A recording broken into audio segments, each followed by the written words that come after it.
Hey everybody, I'm feeling mighty purple today, and I'm sure you can figure out why. We're talking about amethyst. And amethyst is one of my favorites. As you guys know, it's like part of the quartz family, and so it's one of my favorites, and it's one I've been working with for quite a few years. I actually have one in like every room in my house, even if it's this big, I still have one in every room in my house. So first off, please do not charge these in the sun. They will fade. The brilliant purple within them will fade. So definitely charge them in the moonlight, okay? And let me kind of get into my experience with amethyst as well as my journey with amethyst. So for me, amethyst has been super, super powerful at helping break through layers of opening my third eye.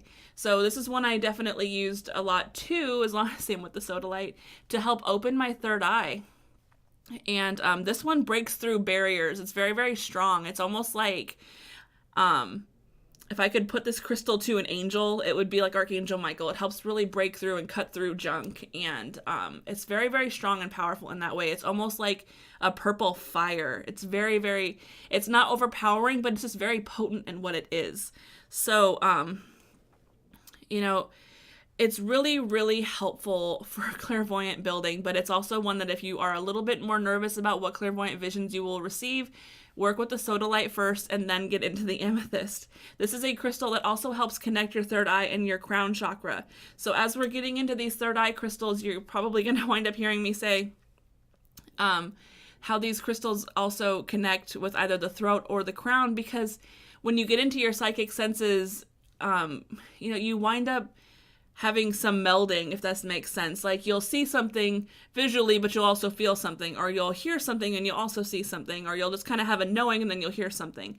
So a lot of the times when we work on our psychic senses and we have crystals that help build that, they have a partnership and they kind of work with more than just one psychic center. So that is very, very possible. And with this one, it definitely is. It's helpful in astro traveling too. So very, very crown chakra. It's a crystal that will help you kind of feel safe. At least it has in my perspective. And it's very helpful in assisting with astro traveling.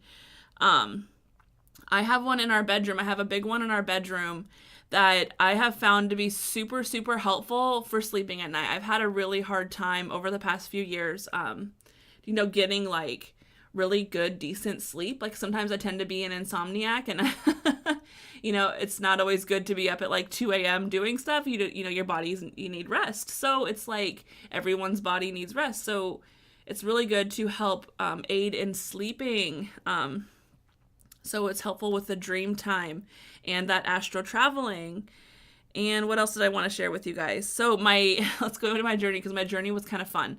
So when I went to connect with amethyst, I actually was drawn into the veins of the earth that were like amethyst. They were like veins, but they were made of amethyst, and they connected everywhere on the earth. And it was really, really cool. And when I was kind of riding the amethyst highway, we'll call it, because it was just, it's like jumping into the vein and getting carried away, I actually was taken to the realm of the fae, and it was a lot of fun to sit and hang out with the fairies and enjoy the kind of magical realm there and spend time with the fae. They definitely are a big influence in the property of like in the land that we live on. So it's always good to connect with the fae for your home or your apartment or wherever you live. Connect with the fae energy there, because they're very good at keeping things happy and flourishing, and they also can be very protective of your space as well. So they can be helpful and protective for you. What else did I want to share? The amethyst, yes, it burns through layers of blockages for visioning. So this is kind of why I feel like it's such a strong connection to Archangel Michael as well. It helps power through blockages of the third eye. It helps power through blockages that may be hindering your clairvoyant visions. So definitely not as soft and gentle as sodalite, but still very powerful in helping open up that clairvoyant sense. What else do we want to say here? Vivid dreaming is very, very common with this one. You can wind up having like super vivid dreams connecting with amethyst. So like a pairing of kyanite and amethyst would be pretty powerful for dream recall and maybe a little bit more into the lucid dreaming as well. So if you're interested in something like that, give those a try together. Definitely under the bed or on the nightstand. Sometimes having a rock like in your bed or a crystal like under your pillow is not comfortable, and it can jostle all around. You can wind up hurting yourself or breaking it, or just all the things. So what else do I want to say?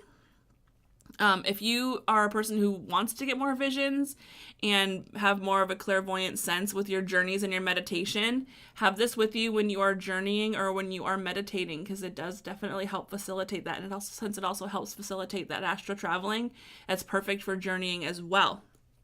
So I believe I said this in the beginning, but if I did not, please charge in the moonlight. It is very sensitive to the sunlight. It will fade the actual purple of your amethyst. So you can wind up getting ones that have like just more of they become more transparent because the sunlight has damaged the purple of the amethyst. And they like being cleared in a couple of ways in my experience. So chanting Om, which is also the sound for the third eye, is really, really helpful when clearing the chakra, yes, as well as the crystal.